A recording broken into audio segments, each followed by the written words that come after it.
Dans cette vidéo, je vais vous montrer comment vous pouvez réussir vos figures de calisthénie, battre vos PR en street lifting, tout ça en même temps, simplement en devenant un athlète hybride 0-12 et en seulement 6 mois. Si vous n'êtes toujours pas un athlète hybride, je vous garantis que vous êtes en train de laisser beaucoup de gains sur la table en ce moment même. Lorsque vous intégrez le processus pour devenir un athlète hybride 0-12, on va fixer ensemble votre objectif et je vous garantis de l'atteindre, quel que soit votre niveau. Sinon, je continue à vous travailler avec vous gratuitement jusqu'à ce que vous y arriviez.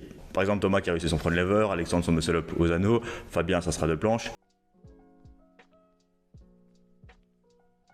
On va pas se le cacher, progresser réellement c'est vraiment compliqué pour la plupart des gens. C'est autre chose qu'on se voit sur les réseaux que ça a l'air tout facile de progresser.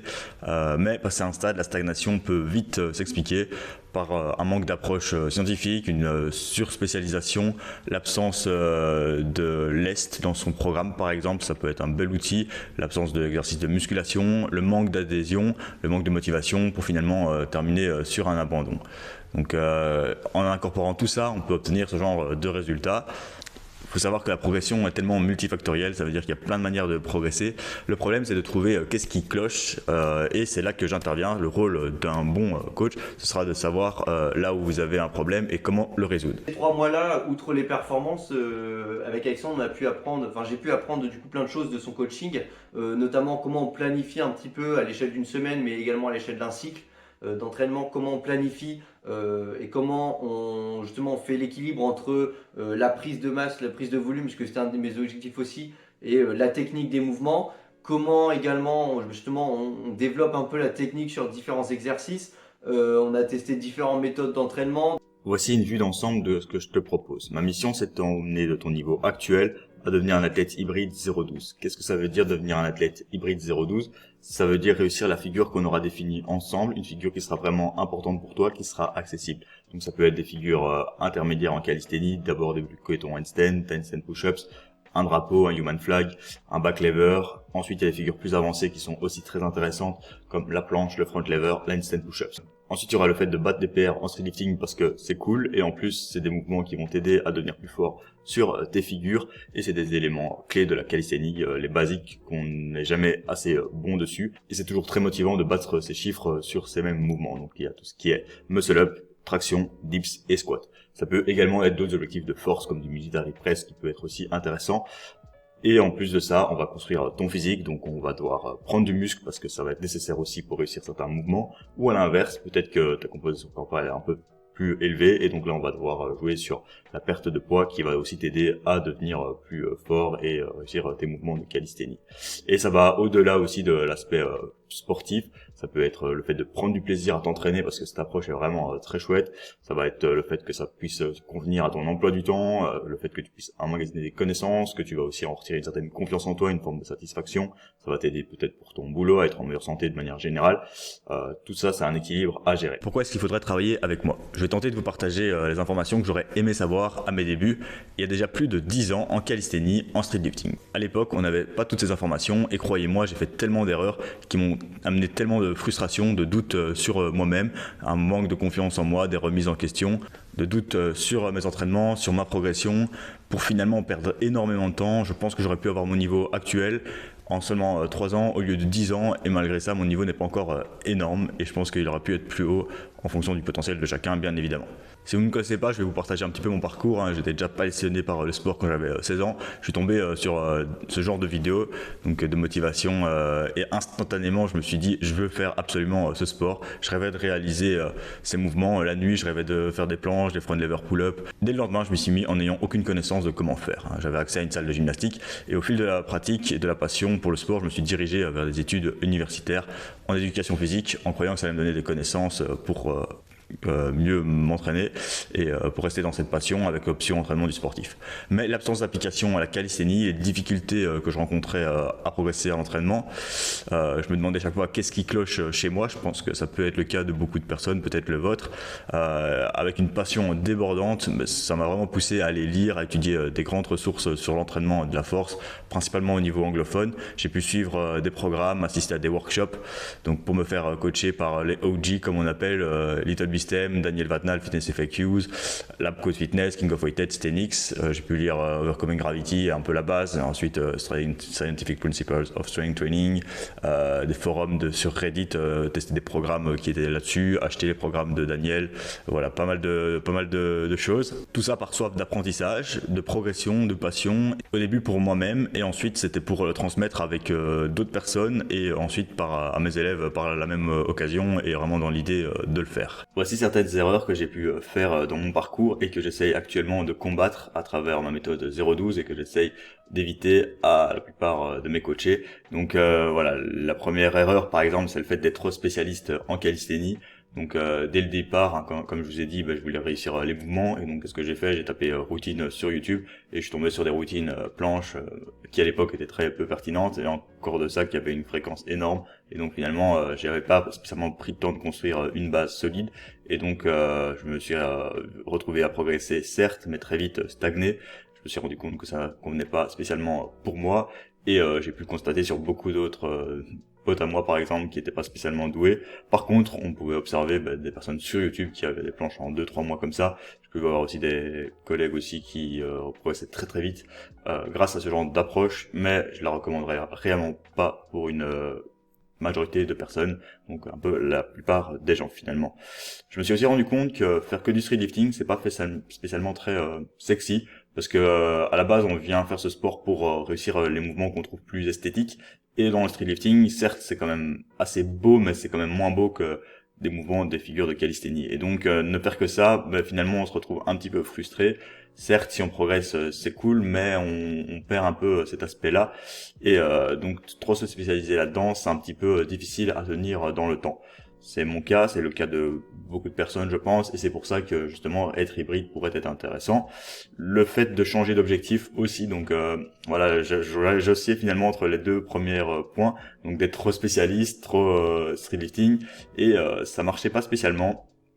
Donc c'est important de rester assez focus, et même au sein de la calisthénie, on a plein de figures à vouloir réaliser, et il faut parfois vraiment prendre le temps d'y aller corps et âme dedans, et je pense que ça m'a valu beaucoup de temps, et encore aujourd'hui j'ai tendance à m'éparpiller. C'est pour ça que c'est intéressant par exemple d'avoir quelqu'un qui nous guide un petit peu à travers ses objectifs pour pas se perdre et réellement progresser, parce que souvent c'est quand on les change trop souvent qu'on ne progresse pas spécialement.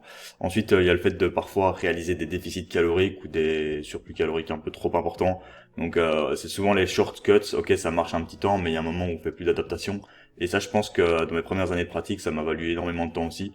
Donc j'ai directement attaqué une approche de nutrition assez saine, mais en mettant un gros déficit calorique que j'ai fait pendant trop longtemps, et donc finalement je me suis retrouvé à perdre beaucoup d'adaptation sur la table, et ça m'a un peu capé dans mon potentiel de force. Et si à l'époque j'avais plutôt fait un surplus calorique, certes j'aurais moins progressé à court terme, mais sur le long terme ça m'aurait valu beaucoup plus de progrès, malgré que j'ai quand même une composition corporelle qui est quand même assez musclée, on va dire, pour la calisthénie par rapport à d'autres athlètes. Mais par exemple pour le streetlifting, c'est quand même important d'avoir un maximum de masse musculaire. Ensuite il y a aussi l'absence d'exercice d'hypertrophie. Ça c'est un point, en plus ça va un peu avec le point précédent, c'est de vouloir être très sec, très léger, et parfois le facteur limitant, surtout quand on est un peu moins doué, c'est la masse musculaire, le muscle tout simplement.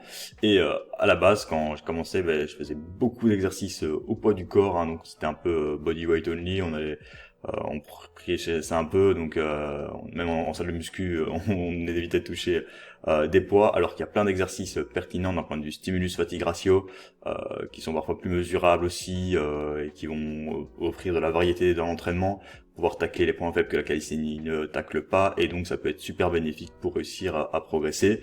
Et je pense que la pire de toutes, c'est l'ego dans tout ça.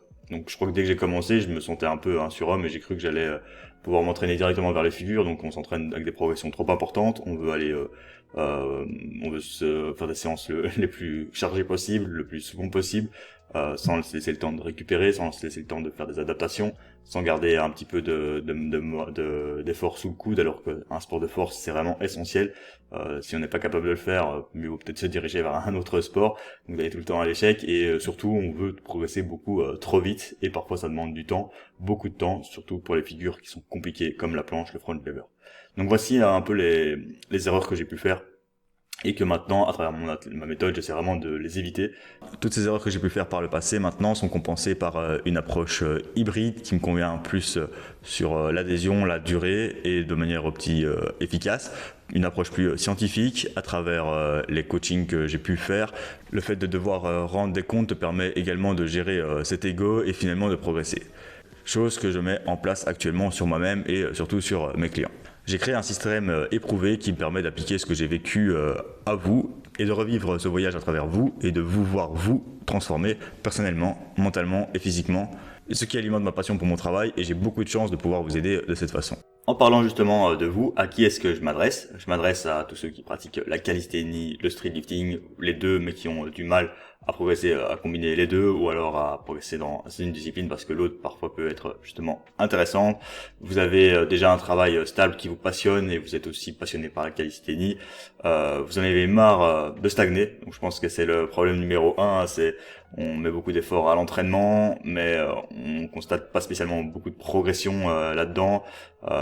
C'est quelque chose qui est assez frustrant parce que voilà, on met beaucoup d'efforts, beaucoup d'investissement, de discipline, de travail, et parfois justement on en met trop et ça a un petit peu impactant et voilà, ça peut affecter aussi le mental et se répercuter un petit peu sur la vie. Donc c'est important de solutionner ça parce que c'est aussi en même temps ce qui nous fait kiffer la vie aussi.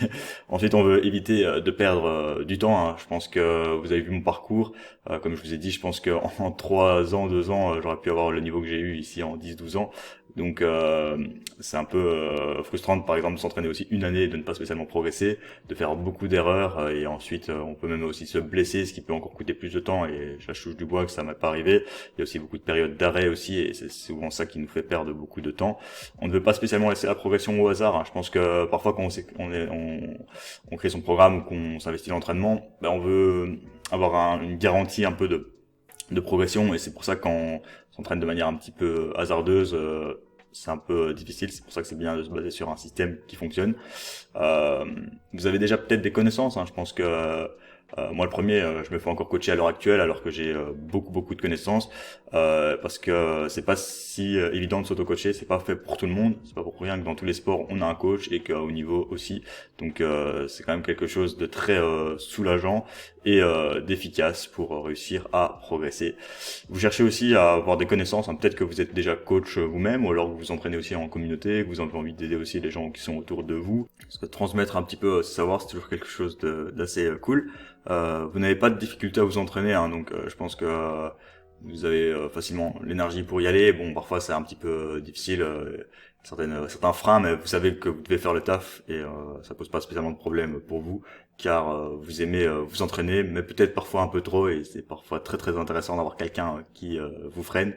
D'un autre côté, vous avez aussi d'autres priorités à gérer, hein, votre travail, votre famille, et c'est pour ça qu'il va falloir trouver aussi la bonne dose d'entraînement pour ça, pour pouvoir trouver l'équilibre de nouveau. Vous savez suivre un plan, donc sans trop remettre le plan en question, c'est important. Parfois il faut quand même comprendre ce qu'on fait et c'est là que j'interviens aussi pour vous donner un petit peu les mécanismes pour que vous soyez aussi plus autonome, que vous compreniez ça, pour aussi psychologiquement vous êtes serein dans votre progression, vous savez là où vous allez, de nouveau pour pas laisser les choses au hasard et vous cherchez à vous battre davantage vous-même plus que les autres.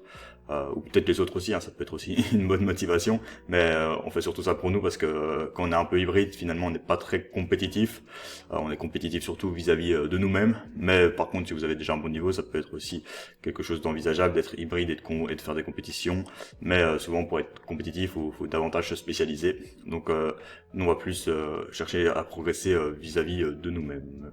Pour qui ça ne l'est pas, car c'est aussi important de le dire, hein. Donc pour tous ceux qui sont pas spécialement prêts à respecter le plan d'entraînement, moi j'observe que voilà, si on donne un plan d'entraînement et que quelqu'un ne respecte pas, même si c'est le meilleur plan du monde, finalement il y a très peu de résultats, même pour des gens qui sont doués. Bon, il y a certaines marge d'adaptation à avoir et un plan d'entraînement ça peut être déjà efficace à partir de 2 fois par semaine. Et parfois se dire cela, ça peut déjà être soulageant et ça peut peut-être vous dire que vous êtes prêt à le suivre. Donc ça c'est important. Ensuite, vos objectifs doivent être importants pour vous. Je pense que c'est quand même un bon drive d'aller à sa séance en se disant tiens, je vais m'entraîner pour réussir tel mouvement ou soulever telle charge dans peut-être X temps. Et ça, c'est quand même assez important. Ensuite, si vous souhaitez simplement vous remettre en forme, ben là c'est pas l'idéal, hein, donc mieux vaut se tourner vers quelqu'un qui sera plus spécialiste pour ça. Certes, la calisthénie est un très bel outil pour se remettre en forme, justement en cherchant à performer, ben, souvent c'est une manière de le faire, mais si votre objectif premier est de vous mettre en forme et pas spécialement de réussir des mouvements ou de devenir fort, ben vous n'êtes pas à la bonne porte. Vous trouvez des excuses pour agir, hein, par exemple votre salle est fermée, mais en calisthénie on sait s'entraîner dehors par exemple. Si y a pas une place qui est disponible, vous ne la faites pas, etc. Donc voilà, moi j'évite de travailler avec ce genre de personnes. Vous remettez en doute le processus, hein, vous n'avez pas confiance à ça, vous avez vu la dernière vidéo d'un tel qui vous a dit qu'il fallait absolument faire cet exercice-là pour progresser, que si vous ne le faites pas, vous manquez ça, et donc si dans votre programme vous ne l'avez pas, vous allez vous dire tiens, ça va pas. Il faut un minimum d'esprit critique ou demander au coach pourquoi, et par exemple si vous me demandez, j'essaierai de vous expliquer pourquoi est-ce qu'on ne le fait pas, ou pourquoi peut-être justement ça serait intéressant de l'incorporer par exemple. Donc vous n'avez pas spécialement soif d'apprendre, vous voulez juste des progrès comme ça rapides.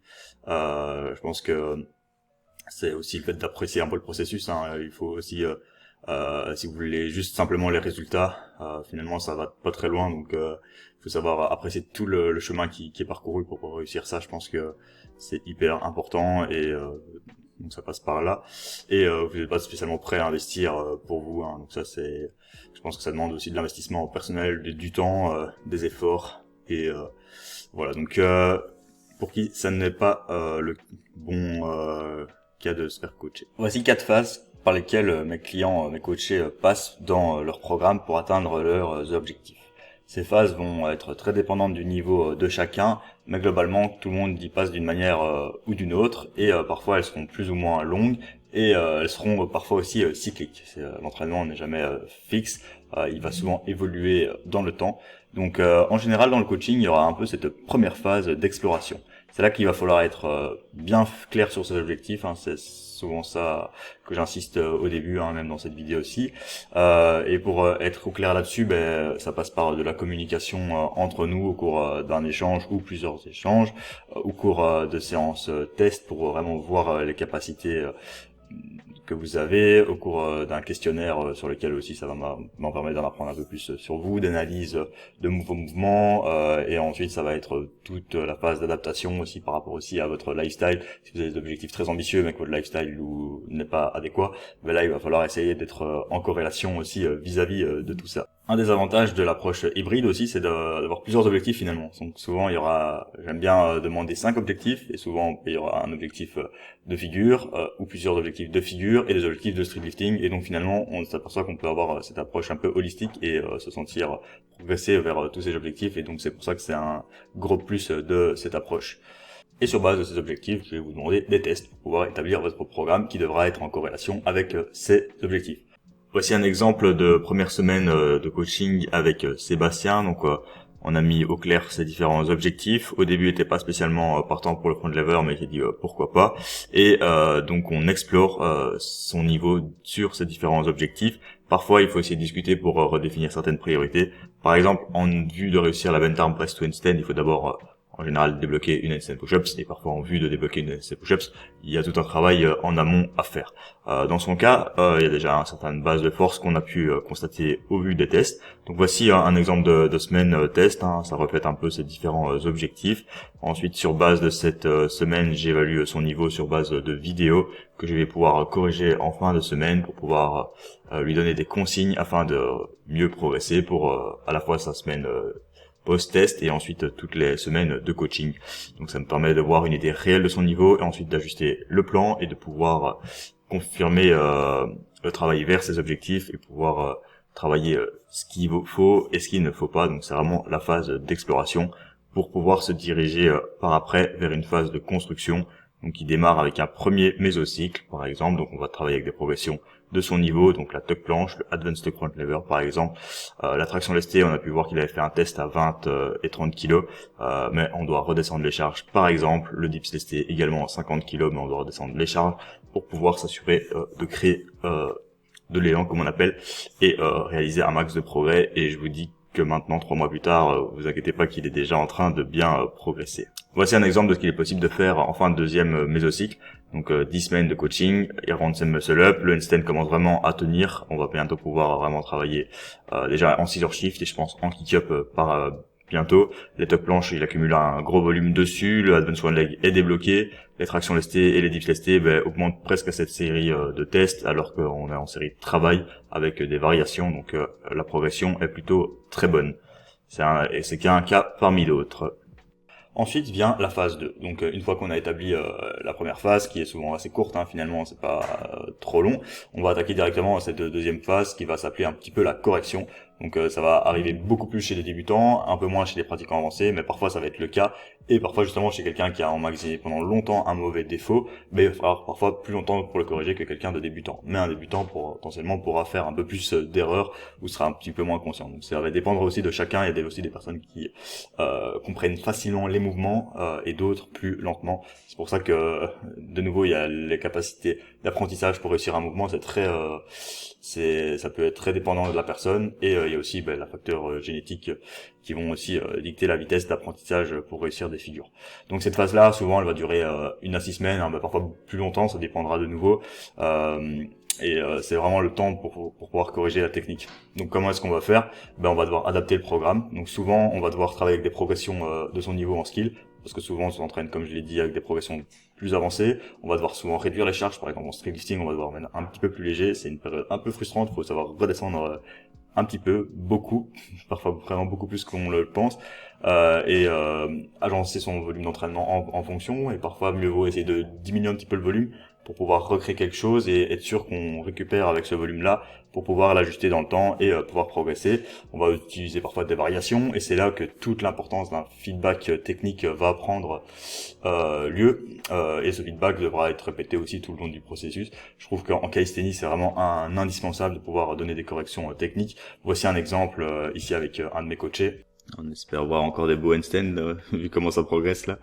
Yes, effectivement. Là, le handstand est quasiment parfait. C'est de ne pas toucher le mur avec les côtes, les cuisses, point de pied tendu, là les bras, vraiment placement. Franchement, c'est magnifique. Franchement là, on sent que les épaules sont le maximum élevées au-dessus des mains. Franchement, c'est extra. La même chose sur le advanced tuck. Yes, mais pas besoin de tenir, et nettement mieux aussi. Magnifique. J'ai juste l'impression que ton bras gauche est un peu plus fléchi que le droit. Donc sois attentif à ça, et t'as tenu un petit peu trop longtemps là. Là tu tiens vraiment ton maxi. Le but c'est pas de se buter sur ton front. Souvent ces défauts sont dus à une absence de connaissance ou à un manque de connaissance. Donc parfois on pense qu'on a écouté quelqu'un et donc on va un petit peu dans ce sens-là. Ou parfois c'est juste un manque de conscience, un manque d'activation. Donc on sait pas vraiment. On sait qu'il faut le faire, mais on n'est pas vraiment conscient qu'on arrive à le faire, à le mettre en place. Parfois, c'est un manque de masse musculaire, on n'est pas tout simplement assez musclé ou assez fort pour pouvoir réaliser ce genre d'activation. Et c'est là, de nouveau, qu'il va falloir aussi savoir réduire la charge. Ensuite vient la phase de construction, après avoir corrigé les mouvements, ou parfois ça sera en même temps. Donc c'est la phase qui peut être très très longue pour certains pratiquants, qui sera un petit peu moins pour d'autres. Ça va dépendre de notre passé de sportif. Et voilà, c'est pas la phase la plus sexy, parce que de nouveau on doit toujours garder un peu moins de spécificité. Ça veut dire qu'on va être un petit peu moins vers les mouvements qu'on veut pratiquer, donc ça veut dire qu'il va falloir construire quelque chose, donc avoir beaucoup de volume, et travailler aussi parfois avec des charges un petit peu plus faibles, mais ça sera vraiment indispensable pour pouvoir exprimer sa force par après. C'est pas pendant cette phase-là, on n'est pas non plus obligé d'y aller de trop cool, on peut construire et déjà pratiquer la force et déjà se sentir progresser et apprécier cette phase. Il faut juste la mettre de la bonne manière, et c'est donc important de bien le faire. Donc le but principal de cette phase, ça va être de construire la base musculaire pour pouvoir réussir des figures par après. Ça va être de se rendre un peu bulletproof pour pouvoir éviter de se blesser aussi. Ça va être d'accumuler des répétitions pour pouvoir accumuler des patterns techniques de manière efficace. Cette phase-ci peut se faire aussi en même temps que la correction, donc c'est souvent quelque chose que je vais mettre en avant. Donc il y aura une grosse partie technique sur certains mouvements et une partie plus hypertrophie sur les autres. Et ensuite l'idée c'est d'augmenter progressivement sa charge d'entraînement pour voir jusqu'à où on peut aller à peu près. Et la charge d'entraînement est souvent un bon vecteur d'hypertrophie. pas toujours nécessaire, ça va dépendre de l'emploi du temps aussi des personnes. Ensuite, on va essayer de complexifier progressivement les progressions. Donc, par exemple, passer d'une progression par cycle, hein, on passe de mésocycle sur la advanced tuck planche. Une fois qu'on est prêt, on peut passer à la advanced tuck one leg si on est prêt. Et après, on va passer peut-être plus dans les progressions, dans la phase d'expression, mais ça pourrait déjà être le cas là-dedans. En fait, c'est pour ça que ça va dépendre vraiment de chacun, parce que parfois le fait de construire va déjà se répercuter énormément à court terme sur la progression.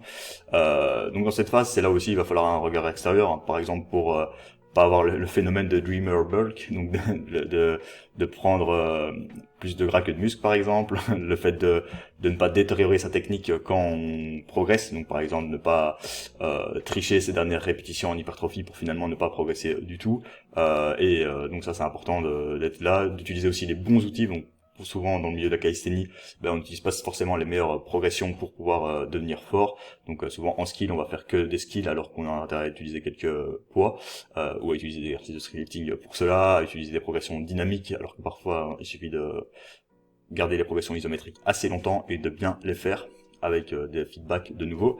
Il va falloir être bien progressif, adapter sa nutrition un temps et être surtout très patient parce que ça peut demander beaucoup de temps et donc c'est important d'avoir cette phase. Et donc elle va aussi entre 3 mois, 12 mois, parfois ça peut être même 2 ans, je dirais. Plus on est débutant, plus on va devoir passer de temps dans cette phase, mais c'est pas pour rien qu'il y aura parfois des phases d'expression qui vont occurrir aussi entre temps.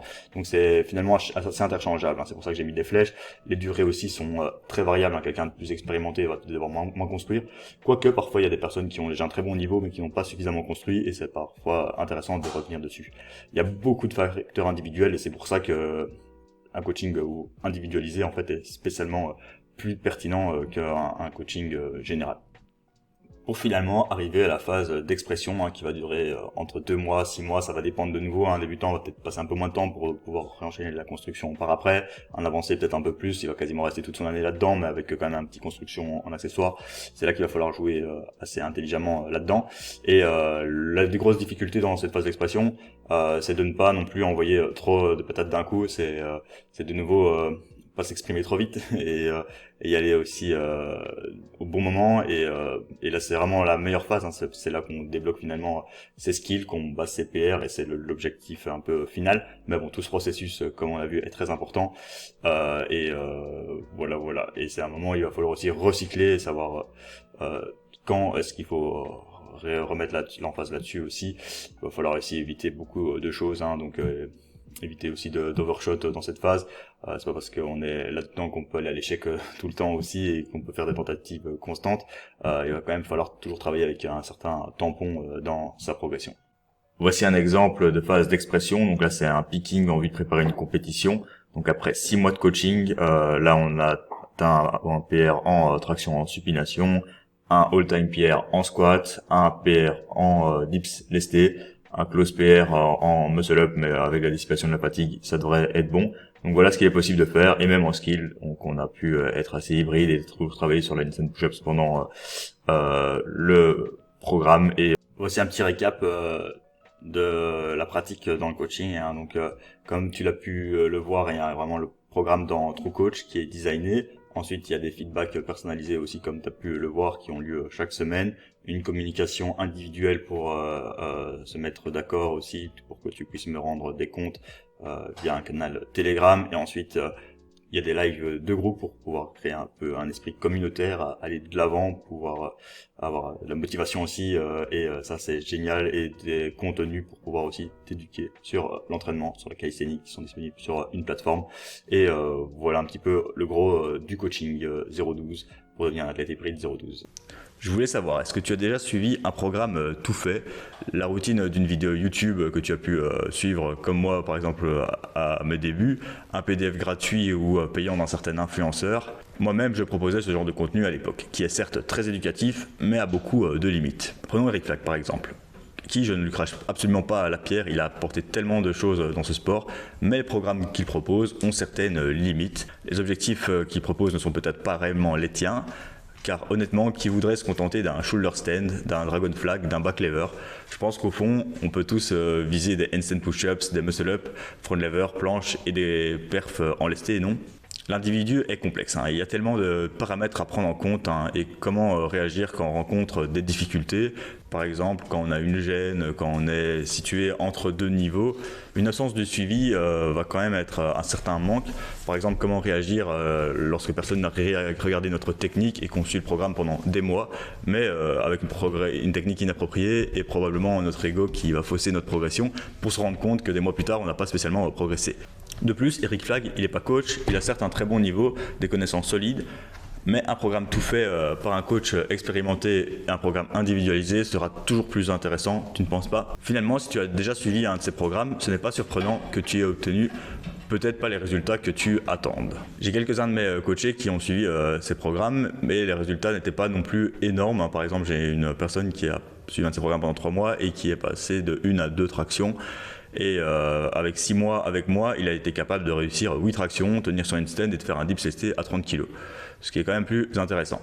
Encore pire dans les programmes tout faits, encore pire dans la catégorie programme tout fait, peut-être même que tu visais à un moment à la planche d'autres grosses perfs et que tu t'y es procuré, peut-être malheureusement à tes dépens, un des programmes des OTZ.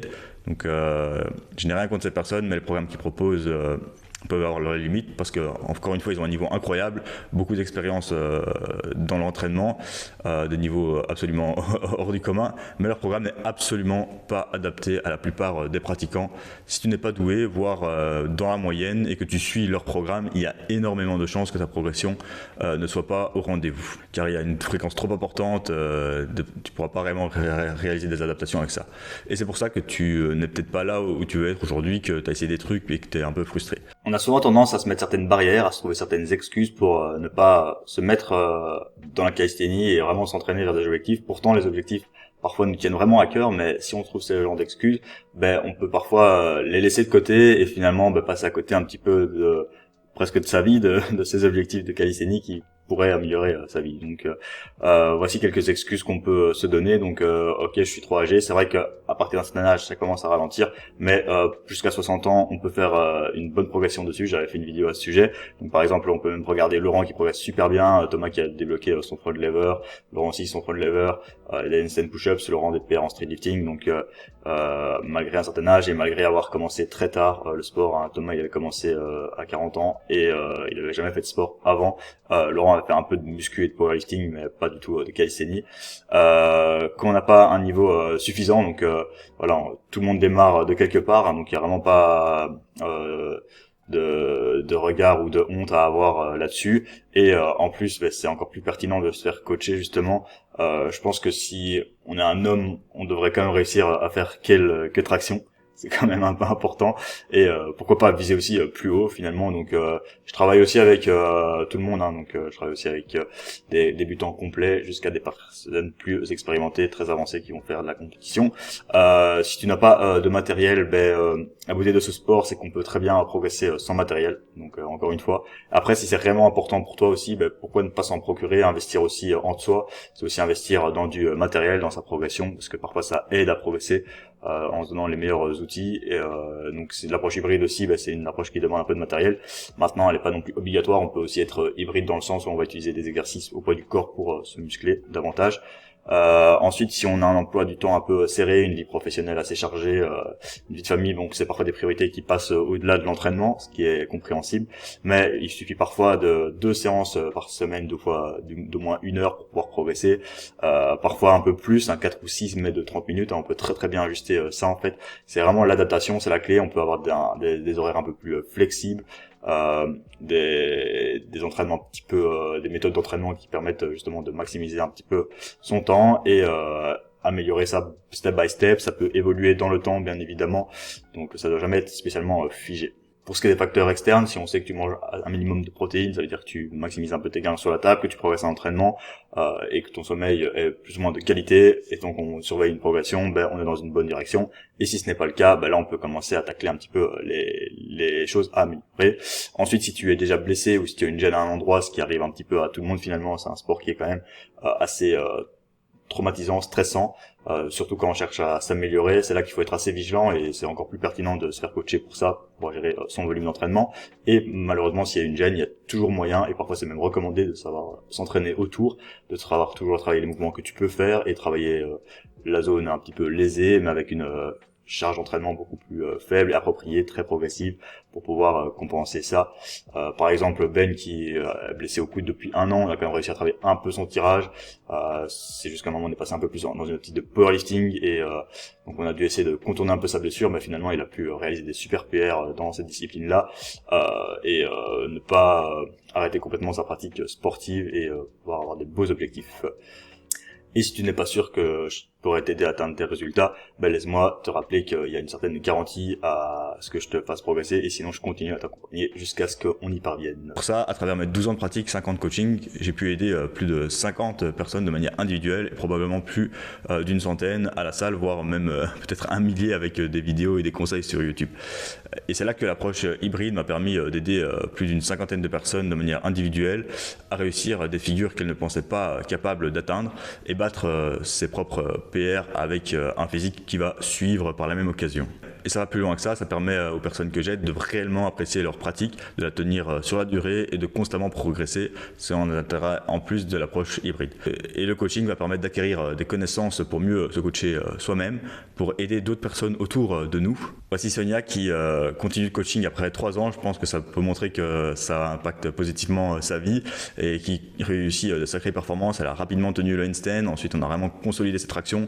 C'est un processus lent, mais un processus qui fonctionne et qui amène des résultats. Fabien qui, à l'inverse, en seulement 3 mois, a passé de pas de skill à straddle planche, front lever, handstand push-ups, et Alexandre qui débloquait, comme on a vu au début, son muscle up aux anneaux, des perfs en lesté et qui tient sur les mains maintenant en étant conducteur de train à 50 ans plus. Pour résumer simplement, tu viens avec moi avec ton niveau actuel, tes objectifs.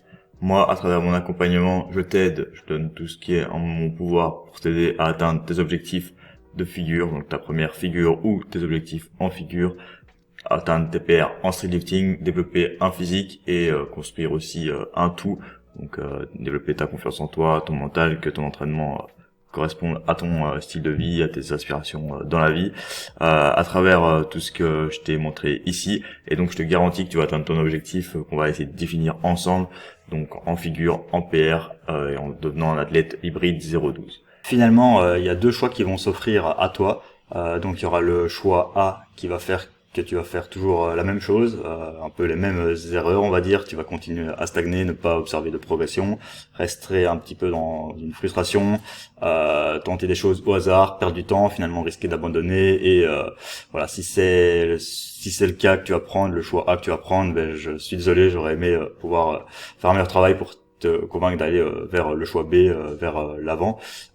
Et si heureusement tu choisis le choix B et que tu planifies suite à cette vidéo donc un appel avec moi dans la description, on va avoir une conversation, ça va être totalement gratuit. Si tu es d'accord, ben on va mettre en place directement un plan pour pouvoir atteindre tes objectifs. Je vais t'expliquer comment ça va fonctionner. On va casser cette stagnation, on va débloquer tes figures et battre tes PR. Donc je t'invite directement à réserver un appel ici que tu retrouveras dans la description pour pouvoir réaliser cela et atteindre tes objectifs.